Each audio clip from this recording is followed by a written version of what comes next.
আমি প্রত্যেককে তার কিয়ামত দিবসে তার ইমাম সহ ডাকবো। ইমামকে জানোস? ইমামকে বানায়, এই যে আমরা বললি না ইমাম বাবা জাহাঙ্গীর, বাবা জাহাঙ্গীরকে ইমাম জনগণ বানায় নাই, গ্রামের মানুষে বানায় নাই, মসজিদ কমিটি বানায় নাই। বাবা জাহাঙ্গীরকে ইমাম বানাইছে বাবা জান শরীফ শাশুরেশ্বরী, স্বয়ং মহানবী, স্বয়ং রব্বুল আলামিন তাদের থেকে ইমাম নিযুক্ত। মাওলা হুসাইনকে কোনো মোল্লা, কোনো জনগণ, কোনো সাহাবী ইমাম বানায় নাই। মাওলা হুসাইনকে ইমাম বলছে আল্লাহ রব্বুল আলামিন নিজে, আল্লাহর হাবিব নিজে। ইমাম হুসাইন এরা ইমামে হাসান আলাইহিস সালাতু ওয়াস সালাম এরা দাঁড়ানো অবস্থায়, বসা অবস্থায় এবং শোয়া অবস্থায়, তিন অবস্থায় তারা ইমাম। মানুষ, প্রত্যেকটা মানুষ এই তিন অবস্থায় থাকে, নয় বৈশা, নয় শুইয়া, নয় দাঁড়াইয়া। এই তিন অবস্থার বাহিরে কোনো মানুষ থাকে না। এরা ইমাম। ইমাম কি? নেতা। কিসের নেতা? কার নেতা? জনগণের নেতা না। ইমাম হচ্ছে আল্লাহর মনোনীত নেতা, আল্লাহর ঘোষিত নেতা। আর এখন ইমাম সাহেবের চাকরি জায়গা। ইমাম সাহেব কালকে আর আইতেব না, মসজিদ কমিটি ইমাম বানায়। আশ্চর্যের ব্যাপার, আল্লাহ নিজে কইতেছে ইয়া ইব্রাহিম আমি আপনাকে মানব জাতির ইমাম হিসেবে নিযুক্ত করলাম। হে আমার হাবিব আপনি জিন এবং ইনসান এই দুই জাতির ইমাম, ইমামে কেবলাতাইন, দুই কেবলার ইমাম। ওই হ্যাঁ, আর এরা মসজিদ কমিটি বানাইছে ইমাম, মাদ্রাসার ইমাম বানান না, সমাজে ইমাম বানায়। ইমাম আবার চাকরি জায়গা। আবার কয় কেমন আমি কইলে হন ইমামতি করি না, শুনছ কথা? ইমামতি করে না। ইমাম আল্লাহর নিযুক্ত, আল্লাহ নিযুক্ত করে। আর এই ইমাম সবসময় নেতা। এর জন্য আল্লাহ বলছে আমি প্রত্যেককে তার কিয়ামত দিবসে তার ইমাম সহ ডাকবো। হাসরের ময়দানে ইমাম সহ ডাকবে এবং ইমামকে জিজ্ঞেস করা হবে, ইমাম সাক্ষী দিব। ইমামে কইব তুমি ইমাম রে মানছ না, মানো নাই, মসজিদের ইমাম না, নফসের ইমাম আছে। তোমার নফসের ইমাম হচ্ছে যে নফজাগ্রত রুহের অধিকারী, প্রকাশিত বিকশিত রুহের অধিকারী, যে ওলিয়ে কামেল তোমার রসুল, সে হচ্ছে তোমার ইমাম। সেই ইমাম সাক্ষী দিব যে আমার মুখের সামনে খাড়ায় কইছে তুমি বন্ড, তুমি জাদুগির, নাউজুবিল্লাহি মিন যালিক। আসল ইমাম রে জঙ্গলে মাইরা পাঠাই দিয়ে ভোগের ইমাম রে মাথায় তুলে বয়ে রইছে। কে রে? আসল ইমাম তো কয় সুদ হারাম, ঘুষ হারাম, জিনা হারাম, হ্যাঁ চুগলখড়ি হারাম, এগুলা করণ যাবে না, এগুলো করলে স্বর্গ তো অনেক দূরে থাক, হেদায়েতই নসিব হইব না। তাইলে এই ইমামরে কেমনে মানবো? বাবা জাহাঙ্গীরে কেমনে মানবো? কয় নতুন কথা কয় নাকি? এটা নতুন না, এটাই খাঁটি কথা। অনেক খাঁটি কথা তো খাইবার চায় না, কারণ সব সারণ লাগবো। ওই যে পারে তো কাজে অনুসরণ, অনুকরণ। অনুসরণ কেউ করে না, অনুসরণ থাকে স্বভাবের সাথে। অনুসরণ থাকে কিসের সাথে? স্বভাবের সাথে। অনুসরণ জড়িত স্বভাবের সাথে। এর জন্য আল্লাহ কইছে আতি আল্লাহ, আল্লাহর অনুসরণ করো, আতিয়ার রসুল, রসুলের অনুসরণ করো। কারণ অনুসরণ নফসের সাথে যুক্ত, নফসের সাথে থাকে অনুসরণ যুক্ত, অনুসরণ কলবের সাথে যুক্ত, আর অনুকরণ হইল দেহের সাথে যুক্ত, দেহের সাথে, লেবাসের সাথে। অনুকরণ লেবাস এবং অনুকরণ হচ্ছে দৈহিক পোশাক আশাক, বেশভূষা, এটা সবাই নিতে চায়, কিন্তু নফসের মনের অনুসরণ কেউ করতে চায় না। এর লেগা বাবা লোভ কেউ ছাড়বার চায় না, হিংসা ছাড়বার চায় না, অহংকার ছাড়বার চায় না, ক্রোধ ছাড়বার চায় না, জিনা ছাড়বার চায় না। এগুলা নিয়ে সে কি করে? অনুকরণ করে। এই সমস্ত রিপুগুলা নিয়ে অনুকরণ করো, কিন্তু অনুসরণ করো না। এর লেগা রসুলের অনুসরণ করো, রসুলের অনুকরণ করো না। এখন দেখো সবাই অনুসরণে ব্যস্ত না, অনুকরণে ব্যস্ত। একটা সুর, একটা জুয়াখুর, একটা জেনাখুর, একটা সুদখুর, সেও রসুলের লেবাসে বৈশা রয়েছে। এখন অন্য ধর্মের একটা মানুষ যখন ওরে দেখে চায়া, তখনই সে ইসলাম থেকে মুখ ফিরে নেয়, যে ইসলাম মনে হয় ভালো না। কিন্তু আসলে যে ইসলাম কি? ইসলাম হচ্ছে আত্মসমর্পণকেই বলা হয় দিন ইসলাম। এই সৃষ্টি জগতে সমস্ত কিছু আত্মসমর্পিত হইয়া রয়েছে। কার কাছে? রবের হুকুমের কাছে। রবের কাছে না, রবের হুকুমের কাছে। রবের হুকুমের কাছে সৃষ্টি জগৎ আত্মসমর্পিত। আর রবের কাছে তোমার নফসটাকে আত্মসমর্পণ করতে হবে। যখন রবের কাছে তুমি পারবা, এরা কিন্তু রবের কাছে না, রবের হুকুমের কাছে। কোরআন খোলো, রবের হুকুমের কাছে সবাই আত্মসমর্পণ করে রয়েছে। আর তোমারে কইছে রবের কাছে, কারণ সব জিনিসের রব হয় না। পাথরের রব নাই, জানো, পাথরের রব হয় না।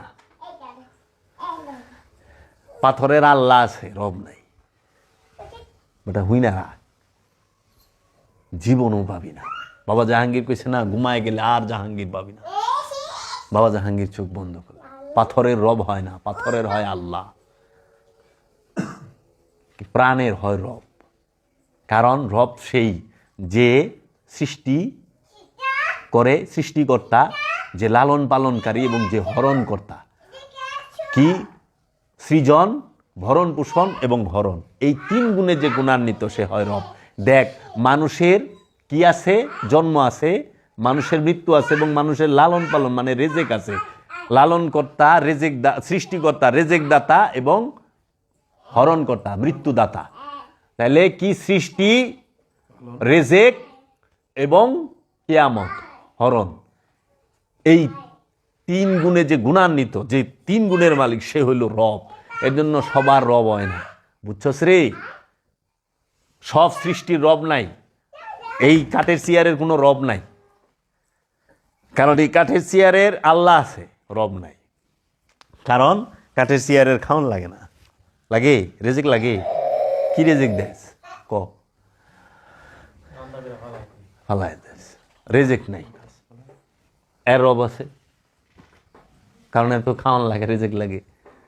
প্রাণ বলতেই তার রব আছে। এর জন্য গাছে মহানবীর সেজদা করে, মাছে সেজদা করে, পশু পাখিতে সেজদা করে। জানোস কি রে? সবার রব মহানবী নিজে, রাহমাতাল্লিল আলামিন। তার থেকেই পাইতাছে সব। রব আকার, আল্লাহ নিরাকার। আল্লাহর কোন আকার নাই। আল্লাহ কাকে বলে? বাবা জাহাঙ্গীর বলতেছে, সমস্ত সিফাত এবং জাতের সমষ্টিগত নামটাকে বলা হয় আল্লাহ।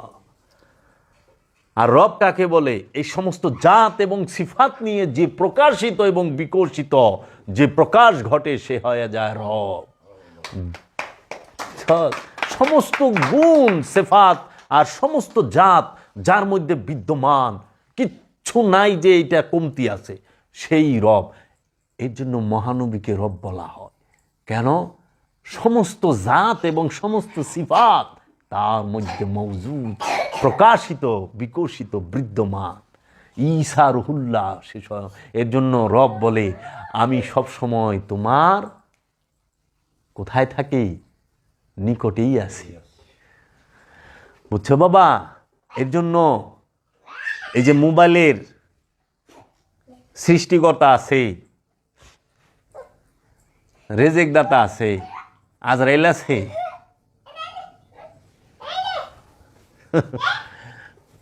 চেয়ার, টেবিল, ফার্নিচার, লোহা লক্কর, এগিনার রব নাই। এগিনা আল্লাহ থেকে আগত, রব থেকে না। এই জন্য কোরআন আসছে রব থেকে।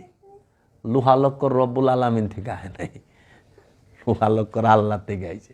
এর লেগে আগে বুঝবি আল্লাহ কোথায় ব্যবহার হয়েছে আর রব কোথায় ব্যবহার হয়েছে। তবু পয়েন্ট দিয়ে দিই, কইরা খায়া পারবি।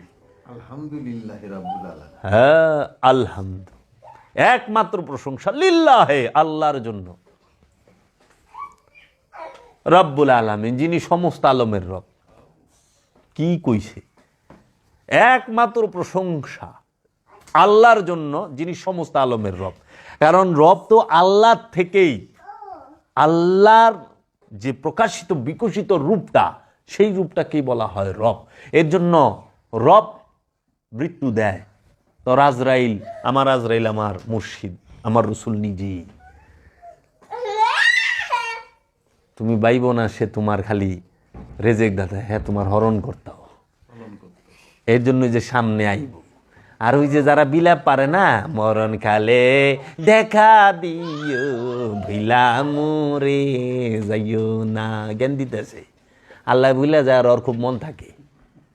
কি একটা বাট পারি কথাবার্তা, সুর লাগায় গায়। মরণকালে দেখা দিও, ভুলা মোরে যাইও। মারা যাওয়ার পরে রাখবে না ঘরে, গোসল করাইবেন দয়াল প্রেমের ফায়েজে। তাহারি পরশে গুনা যাবে ঝরিয়া। তারপর অন্ধকার কবরে আমায় একা রাখিয়া আপনজন সকলে যাবে যখন চলিয়া, আসিবেন মুর্শিদ গো রাসূলকে নিয়া, দেখিব আমি হৃদয় জুড়াইয়া।